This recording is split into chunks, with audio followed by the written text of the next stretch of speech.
Good afternoon. Appreciate you being out here today to cover this on this blustery day in Washington, D.C. And I would be out here in any kind of day or weather to stand up for the right to life of our unborn children, as would everyone behind me and millions beyond us across America. And to start this off, I'd say the principle is this. We want to roll out and discuss the Heartbeat Bill. And the Heartbeat Bill is based upon this understanding, and it's a profound religious and moral understanding that every human person has the right to life. And the question that's hung before the court since 1973 is, when does life begin? We all know what that is. The first question ahead of that is human life sacred in all of its forms? And that answer is yes to almost everybody in America. Then you ask the second question, then at what moment does life begin? We stand here and assert that it has to be a distinctive moment. You can't guess a thing called viability. You can't say 22 weeks or 20 weeks versus 20 weeks. You have to say it begins at a specific instant. The most precise instant that we can describe and that we can identify by science is the moment that that heartbeat begins. At that point, we know that life has begun and has all the characteristics of an individual, unique being created by the hand of God. And so our mission here, and it's the long battle has been fought, but our mission here, I think, has been reflected by Henry Hyde. And I know that my colleagues behind me that had the privilege of serving with Henry Hyde remember and think of him, the legacy that he left. And in fact, just this week, we saw President Trump sign the executive order to reinstate the Mexico City policy, which shuts off federal funding for the promotion or the commission of abortions in foreign countries. And that had been shut off by Barack Obama. And now we have President Trump that's taken the first pro-life act that he can do in a constitutional way by his pen. But here's what I wanted to remind you of, is that this is what I copied off of the back of the funeral program for Henry Hyde. When he went to his maker, this is what I read sitting in there at that funeral. And it's a quote from Henry Hyde. It says, "When the time comes, as it surely will, when we face that awesome moment, the final judgment, I've often thought, as Fulton Sheen wrote, that it's a terrible moment of loneliness. You have no advocates. You're there alone, standing before God. And a terror will rip through your soul like nothing you can imagine. But I really think that those in the pro-life movement will not be alone. I think there will be a chorus of voices that have never been heard in this world, but are heard beautifully and clearly in the next world. And they will plead for everyone who has been in this movement. And they will say to God, spare him because he loved us. And God will look at you and say, not did you succeed, but did you try?" Those, I believe, are the most profound words that I have heard. It inspires me anytime. Just the thought of it inspires me. And I'm confident that all of those behind me and the people in the pro-life movement agree with that statement. And so we have drafted and introduced a bill called the Heartbeat Bill. And it makes a life-saving stride in enshrining the rights of the unborn in U.S. law. And it ensures that no child for whom a heartbeat can be detected is aborted unless the life of the child's mother is endangered, and endangered in fact to either due to a physical disorder, an illness, or an injury. And we place a penalty in that bill of up to 5 years for an abortionist who would violate this law. And the core tenet is this: if a heartbeat can be detected, the baby is protected. That's what we stand on here. Science has told us you can hear that beating heart, and we may well hear that in hearings as we go forward here in this Congress. But since 1973, we've seen between 59 and 60 million babies aborted. The richness of American life has been denied to them. The mothers that would have had children to raise, the fathers who were denied the opportunity to raise those children, the second and third generation are missing from our society today. Today, where you can look at a group of young people and say, look to your left and look to your right. If you don't see anybody sitting next to you, that's the ghost of the missing generations that would have otherwise been born. Human life is precious. It's sacred in all of its forms. This heartbeat bill articulates the preciousness of human life, and it gives us an opportunity to make the argument to the United States Congress, to the American people, and hopefully one day soon protect all human life from the moment of at least the heartbeat, when that's the most precise moment we can identify when human life begins. And so I am so thankful for my colleagues that have stepped up to be part of this. And I'd like to first introduce Congressman Trent Franks of Arizona, who is a stellar voice on life in this United States Congress. Trent Franks. Thank you, Steve, and thank all of you for being here, and thank Congressman Gohmert and Congressman Perry. And tell me your name. Congressman Bacon, I'm sorry, he's a freshman. God bless him. Those are the kind of people that are the hope for this movement, and I'm so glad you're here. And so many people here. I know so many of you, but as I look up at a cloudy day like this, I guess I'm sort of tempted to say something like I've said many times before, that I believe that there will come a day in America when the warm sunlight of life is going to break through these clouds and shine once again on the faces of these little forgotten children of God. And when that day comes, it will be because people like this reached down and held on to the baby's hand and reached up to hold on to God's hand and held on till the storm was gone. And I believe that there is a new day dawning in this country. I believe that Donald Trump probably was one that none of us expected would be president of the United States. And now it may be that he will be the one that will turn back the tide of this tragedy. And I also believe something else is occurring, and that is that somehow the collective conscience of America is beginning to realize the humanity of these little babies and the inhumanity of what is being done to them.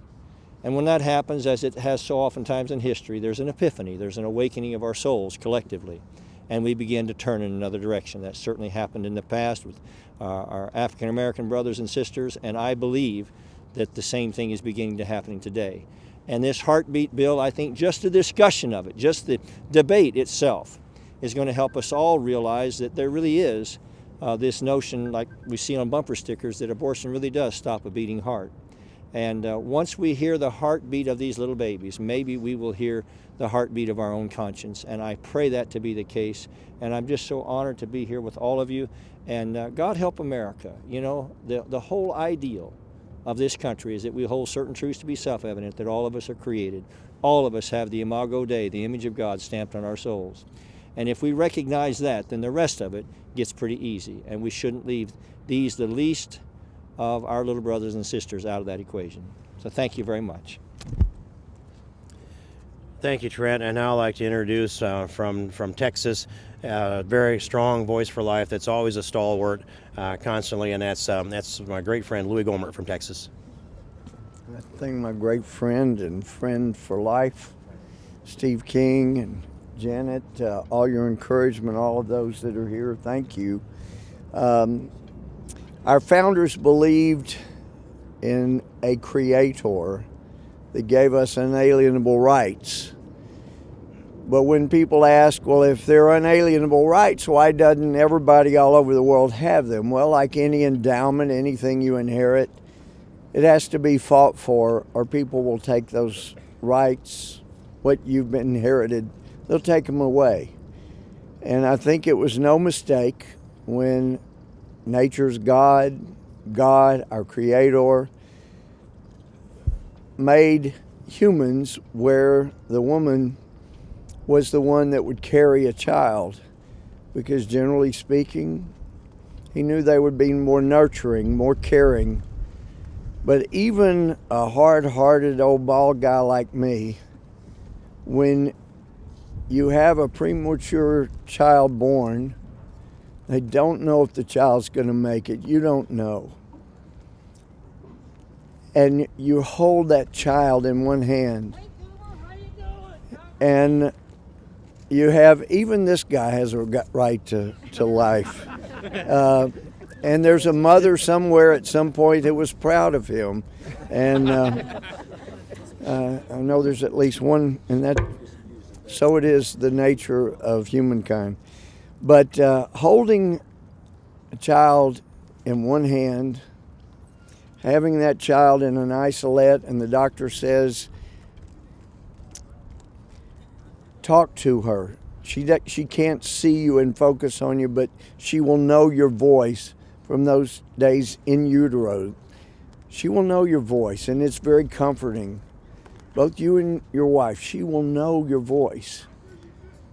But as my wife was up in a hospital bed and I'm there with our child, and I'm talking to her and I have my finger near her and she grabs that finger, and no, her lungs were not developed. Her heart had more development to go. But as the doctor later walked up and observed, have you noticed heart rate is still fast, breathing still shallow, but she's stabilized. She is drawing strength from you. And that's what this movement is for. A finger extended that can be grasped and held onto. Most of you have seen the picture in utero of a baby grasping the finger of the physician. And as Dr. Singh in Shreveport said, she's drawing strength from you. She's drawing life from you. Well, that's what we're here for. And just as everybody here knows, in any emergency, what's the first thing you do to determine whether this is a living being, a person with human rights? They check for a pulse. Is the heart beating? And that's what this idea is all about. And I appreciate Janet and all of those who have pushed for this day. And I hope you'll overlook the fact that I'm an old, bald, white guy. But I learned to have a heart from my daughters, from my wife. And it's something that all of us ought to have. And when that heart is beating, it's been said over and over, a civilization is judged by how it treated its most innocent, most insecure. That second most innocent, insecure group is our elderly. But the most innocent and insecure are our babies. And if they've got a heartbeat, just as you would know on any TV show, any emergency situation, if there's a heartbeat, there's life, there's human rights, there's civil rights, and that's what we're here about. Thank you very much. Thanks, Louis. And with the press note, the sun did come out when Louis was talking. Next, I'd like to introduce Scott Perry from Pennsylvania. He has been a stalwart defender of constitutional principles, a right to life, a strong defender of America. He represents Gettysburg and all the area around Gettysburg. Scott Perry. Thank you. Well, folks, I'm just here, privileged to be here with these courageous folks in defense of the helpless and the vulnerable little child. We in America, whether you're pro-choice or pro-life, most people believe that every human life is sacred and precious, and we are duty-bound. We are duty-bound, especially as servants, to protect those lives. And it just seems to me, as probably everybody has already stated, that there is none more vulnerable, none more helpless than those poor little babies. And then it's a shame in my mind that Representative King, God bless you and thank you for bringing this bill to the floor and to our attention. But we need to have a standard, and the advances of technology and science, where there's conjecture, there has been conjecture for a long time as when is the start of life? Well, there's no more conjecture. There doesn't have to be. We can define that very easily, and especially now. And if we can save one more child, one more helpless victim out there, right? And so that's what I'm here to say, that I support these precious lives, that all lives are precious, and that our founding fathers, they knew that inherently. They knew that well. They enshrined it in our founding documents, that every life, every person has the right to life given to them, ordained to them by God. Not by this government, but by God. And so we are duty-bound to do everything we can to protect those lives and to safeguard them and to make sure that they can live and breathe free and have their life, right? So that's why I'm here. I'm very thankful for the bill, Representative King. I thank you for your courage. We almost do our part, and we might not be successful, but we darn sure are going to try, and that's what this is about. So thank you for letting me be a part of it. Thank you, Scott. Picking up on the theme that he's offered, before the Constitution itself, in the Declaration, we have natural rights, the right to life, liberty, and the pursuit of happiness. And those are prioritized rights. The right to life supersedes liberty, and liberty supersedes pursuit of happiness. And that should be taught at every school in America, and this would be better understood. I want to also welcome to this podium an individual who has been in town here as a congressman a few days, and in fact has impressed me every day.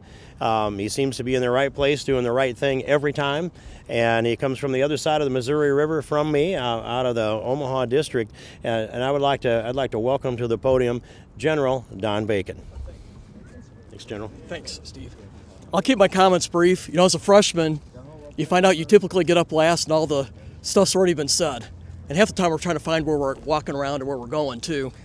I just think it's important as the new guy to stand clear on some core positions and make those positions clear. And I've had the opportunity today to say I stand on the side of life.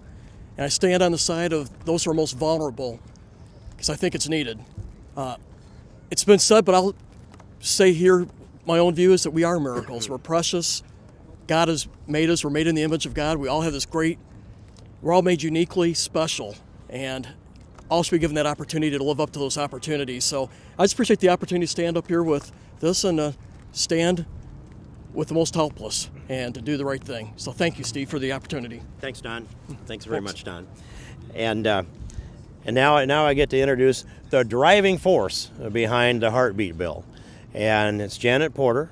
Janet Porter's been involved in the pro-life movement for more than 2 decades, and the force that she was in laying the foundation for the ban on partial birth abortion began many years ago with Janet Porter seeing where to start that and how to develop that. And since that time, of all the things that Janet has done, she was successful in, again, being the driving force in passing a heartbeat bill through the state legislature in Ohio. And even though Governor Kasich vetoed that bill, the principles that succeeded in the House and in the Senate, and actually for a time had enough votes to overturn the veto of Governor Kasich, was driven by the driving force of the deep conviction and faith of Janet Porter. So she heads up Faith to Action, and I say her vision on this has gone on for years, but we're bringing it to Congress now, and I don't know that we would be doing that if it were not for Janet Porter. Janet? Thank you, Congressman. I just want to say thank you to Congressman King, to my favorite congressman here. They're all here. This is so great. Congressman Franks, Congressman Gohmert, Congressman Bacon Scott, we're so grateful that you're here, and to all the groups that stand with us. You're leading the charge to keep hearts beating.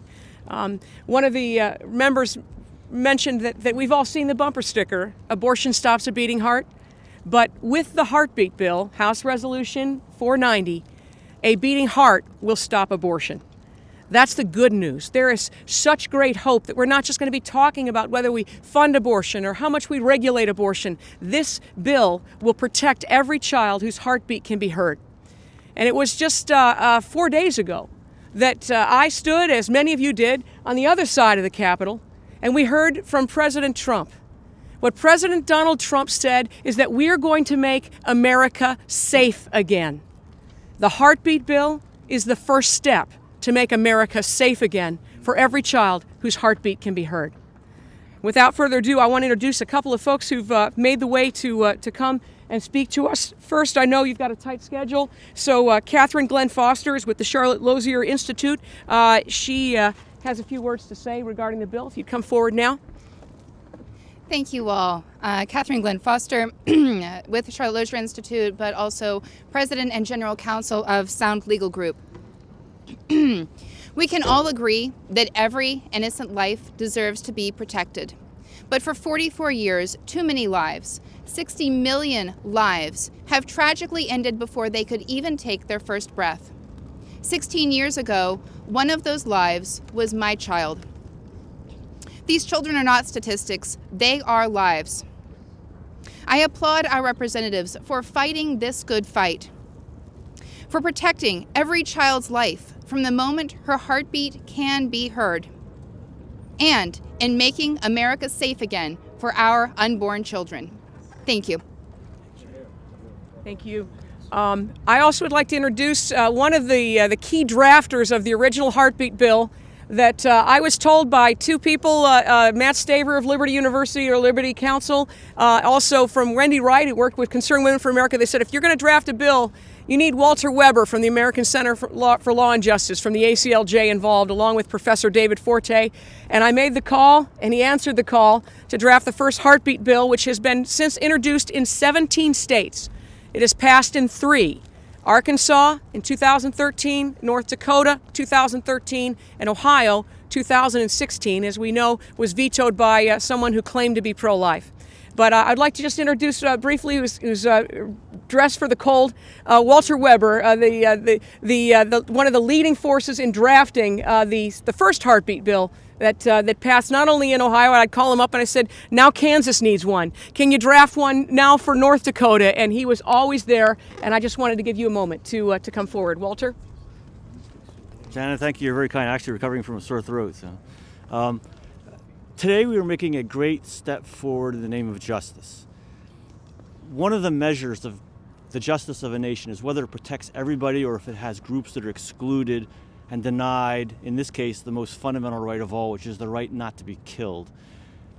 The heartbeat bill says we're going to extend the borders of justice. We're going to protect everyone who has a heartbeat. And it's not perfect, but it's a huge and very important step in the right direction. And I'm glad to be part of it. And I have to also concur that Janet is the power pack behind all this. Of course, she'd say it's all coming from God, and say amen to that. But she's the instrument that's doing this, and more power to her. Thank you. Congressman Steve King and Louis Gohmert, we shared a time together at Phyllis Schlafly's memorial service. What a great leader who's led the charge on so many fronts. It seems only fitting to introduce next the hand-chosen executive director of the Eagle. I got to get the whole name of this thing. It's the Eagle Forum Education and Legal Defense Fund. My friend Rebecca Gantner. Rebecca. Good afternoon. It's an honor to be here with all of you today.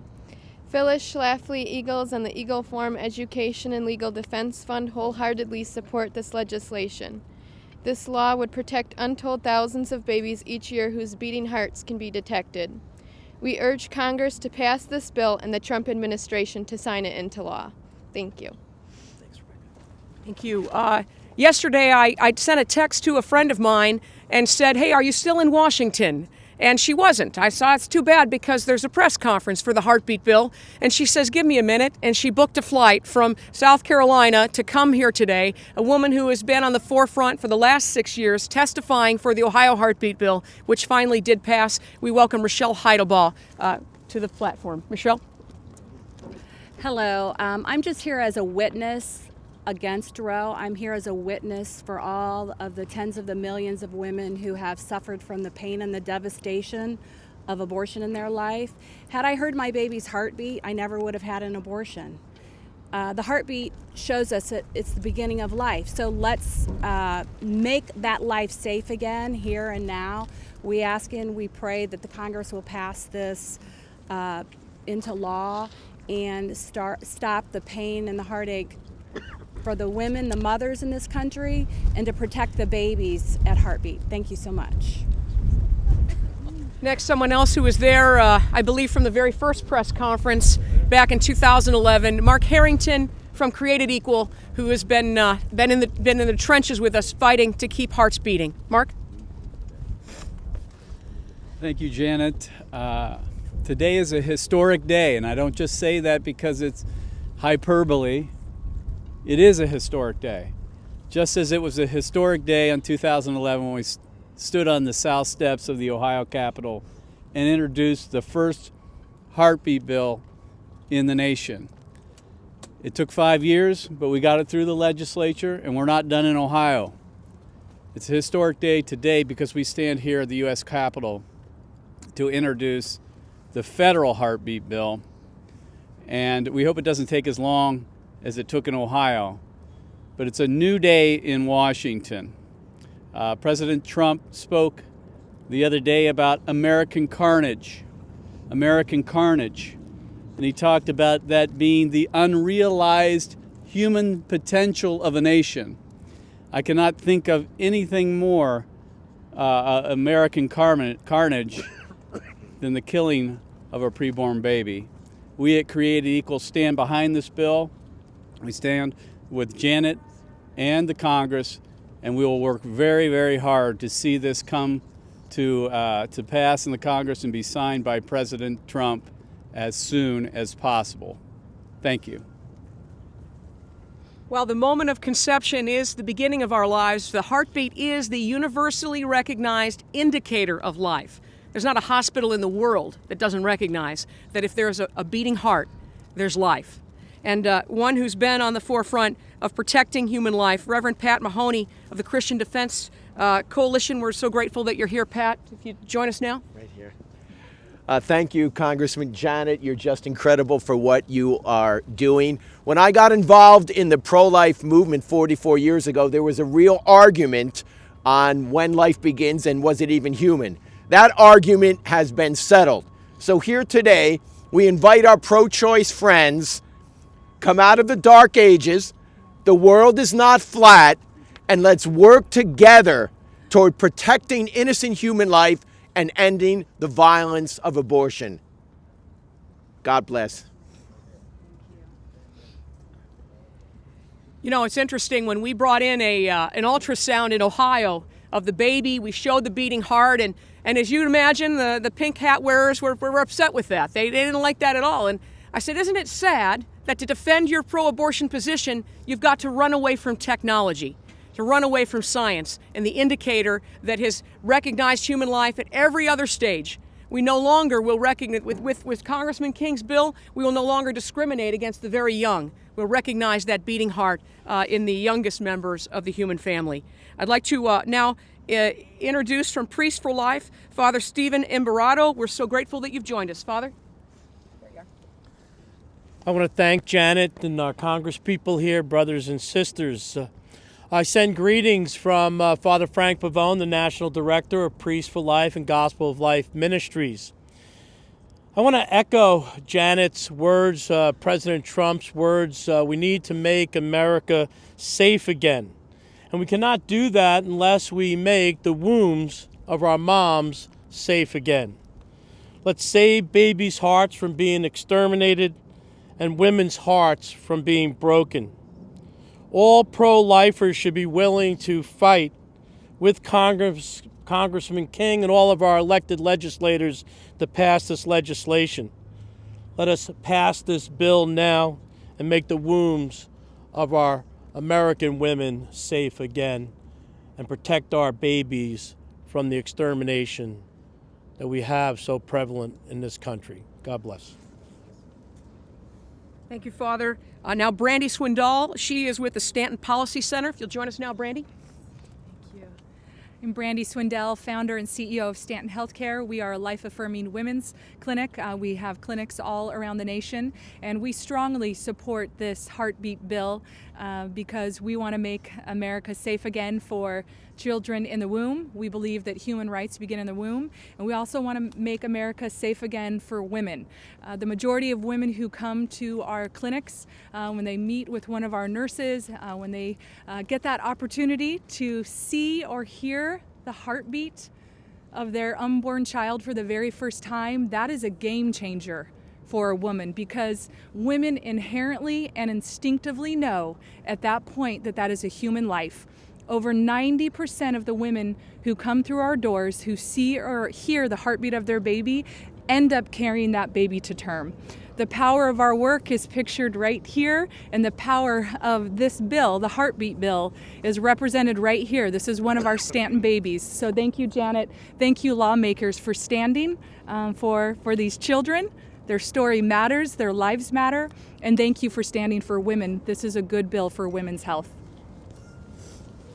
I'd now like to bring forward another post-abortive mother. Her name is Rebecca Porter, no relation, from Operation Outcry.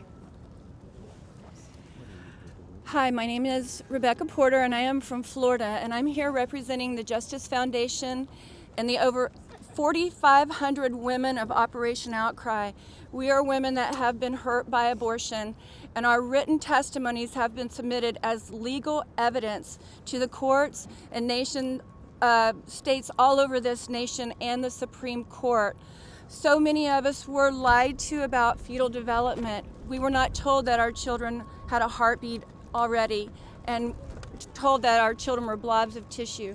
So as representing the women of Operation Outcry, we do support the heartbeat bill. We want women to be safe and protected again, and we want our children to be protected also in the womb. Thank you. Just two more brief statements. We have next Larry Sirignano. He is with Children First Policy. What are you, Center? One of those. We welcome Larry. Sorry. Children First Foundation, the people who put together the Choose Life license plates around the country, now in 31 states and D.C., helping to promote adoption. But we're here to tell you that President Trump said we should be bold. We shouldn't be messing around the edges and talking about saving babies who are born alive. We shouldn't be talking about little things and little incremental steps. We should be bold and protect every embryo from the moment of conception. And that's where we're going with this bill. Let's go and protect every heartbeat so everybody that has a heartbeat is safe. Let's make America safe again. Thank you. Thank you. I don't know if, Congressman, you want to take questions after this, but there is just one more speaker. She is with Students for Life. We welcome Reagan Barklage, who would like to comment today. Thanks. Hello, I'm Reagan Barklage, the Western Regional Director for Students for Life of America, and I am here on behalf of the 1,100 plus Students for Life groups we have across the country. We all know it's a scientific fact that life begins at conception, and this federal heartbeat bill shows everyone the humanity of the unborn child.